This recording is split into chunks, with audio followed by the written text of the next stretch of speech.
Hey! It's been a while. With that said, the other night I threw on the DFA 100 2.8 macro onto the K3 Mark III because even though it's not June, there's a lot of June bugs and they seem to gravitate towards my house. And I was curious as to what the actual depth of field is at pretty much minimum focus distance on the DFA 100 macro. Seeing as it was in the evening or nighttime, I needed a light. So obviously it's dark. And then that brought up a whole other thing I was wondering about. Shooting with flash or shooting with constant light, which one gives better results? And I've mentioned this before on previous videos that you don't have to use a very high shutter speed when you're using flash, because flash will become your ultra fast shutter speed because of the flash duration, how within milliseconds the light shines and then disappears. So that would be your shutter opening and closing, right? So it gives that effect. Now, how does that actually work in regards to what is captured with constant light versus flash on a slow moving bug at, say, 1/30th of a second, 1/25th of a second? So let's just see what happened.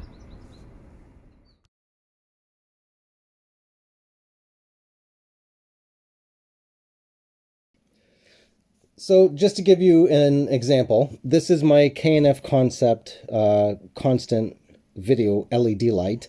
Very compact, obviously fits right on the camera there. Little cold shoe, hot shoe slide thing. And it does everything from tungsten lighting all the way to complete white. Got an LED readout, magnets here. You can stick it onto anything that's not aluminum but metal, and you have a bunch of additional functions by pressing this button here, but that'll be in a different video. But this is the light I used when I was doing the macro shots. It was bright enough. I didn't have any issue with it.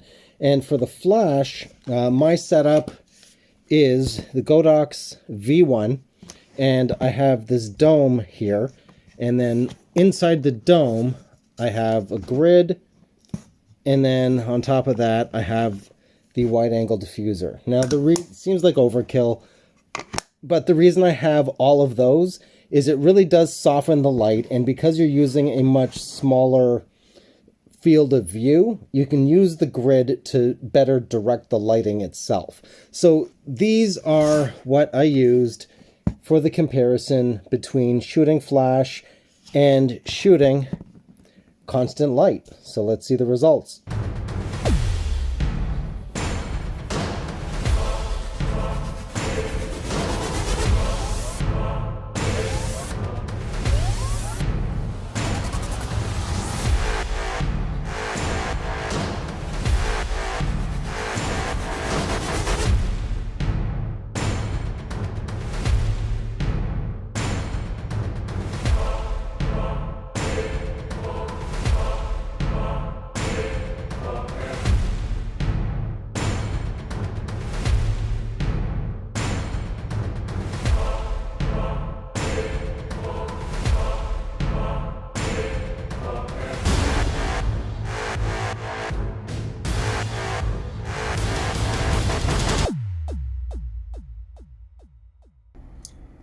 Like I was saying at the beginning of the video, there's always June bugs around the house. And there's another one.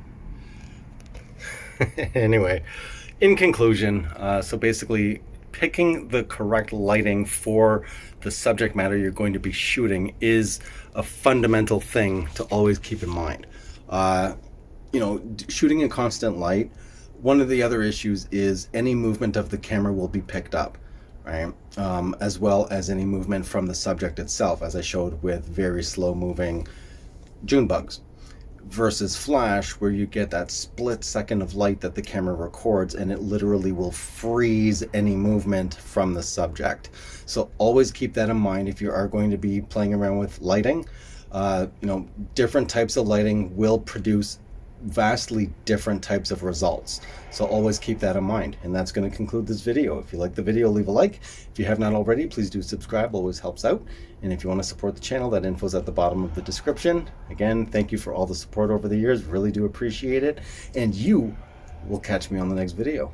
And I will catch you on the next video at the same time. I'm out.